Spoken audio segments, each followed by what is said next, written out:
पिछली वीडियो में हमने ये जाना कि किस तरह पहली बार चाइना में पेपर मनी को इस्तेमाल किया गया कि जब हुकूमत ने अपने सप्लायर्स को सोने या चांदी की जगह पेपर पर लिखकर रसीदें देना शुरू कर दी और कारोबारियों ने वो रसीदें आपस में इस्तेमाल करना भी शुरू कर दी।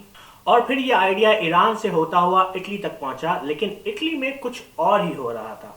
अगर आपने इस वीडियो का पहला पार्ट नहीं देखा तो पहले वो देखें, देन ये वीडियो कंटिन्यू करें।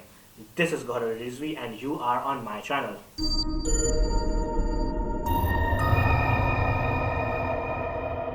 इटली के मिलान, वेनिस एंड फ्लोरेंस में ये आइडिया स्टार्ट तो हुआ, लेकिन ये तीनों इलाके तकरीबन हर वक्त हालत जंग में रहते थे, जिससे कारोबार बहुत ही मुश्किल था, जिसकी वजह से सोने या चांदी की ट्रांसपोर्टेशन में बहुत प्रॉब्लम थी। लेकिन यहाँ हुकूमत ने नहीं बल्कि कारोबारियों ने ही अपने नोट्स यानी कि रसीदें जारी कर दी।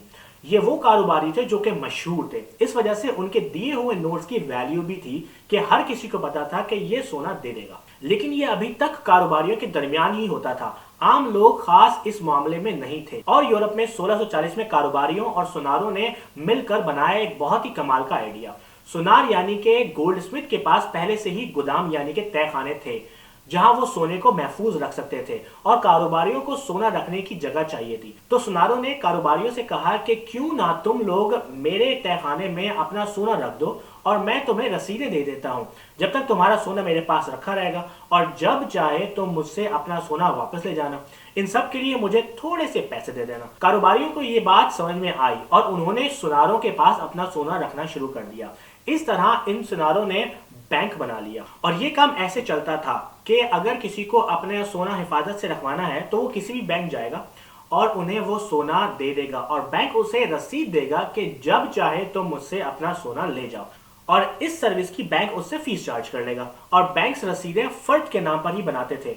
फॉर एग्जाम्पल, शाहिद ने 200 सिक्के रखवाए बैंक में, तो बैंक रसीद पर लिखेगा कि शाहिद को 200 सिक्के दे दिए जाएं जब शाहिद हमसे वापस पैसे मांगने आए। लेकिन फिर बैंक ने पॉलिसी चेंज की और कहा कि हम एक ही टाइप की रसीदें देंगे, ना कि किसी के नाम पे। यानी कि शाहिद की जगह इमरान भी वो रसीद लेके बैंक जाएगा और 200 सिक्के मांगेगा तो हम उसको दे देंगे।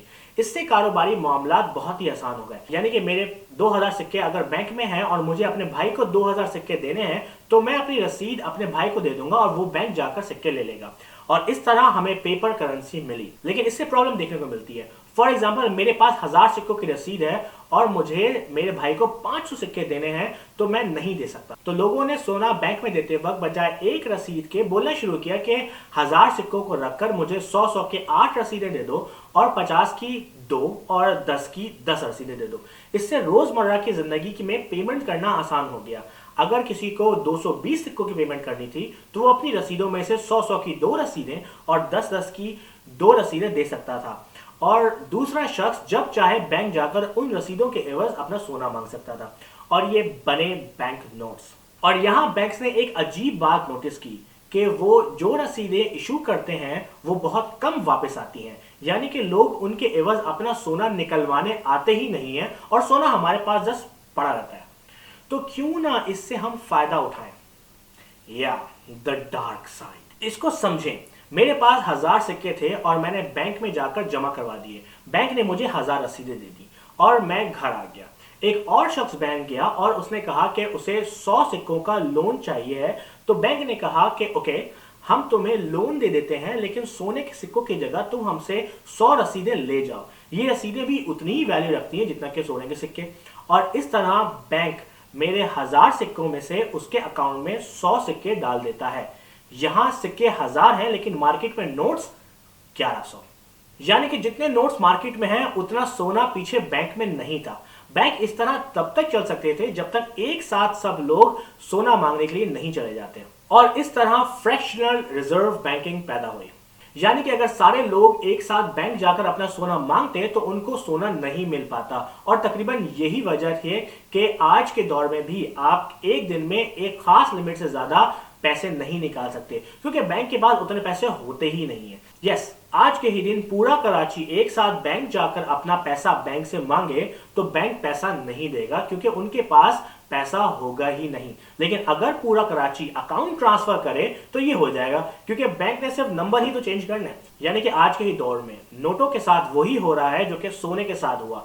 आज इतने नोट ही नहीं है जितना कि पैसा मार्केट में मौजूद है। आई नो कि ये बहुत बड़ा टॉपिक है और मैंने बुलेट ट्रेन की स्पीड से इसको कवर करने की कोशिश की है।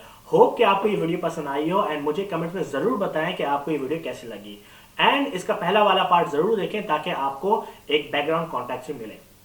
सी you in the next video.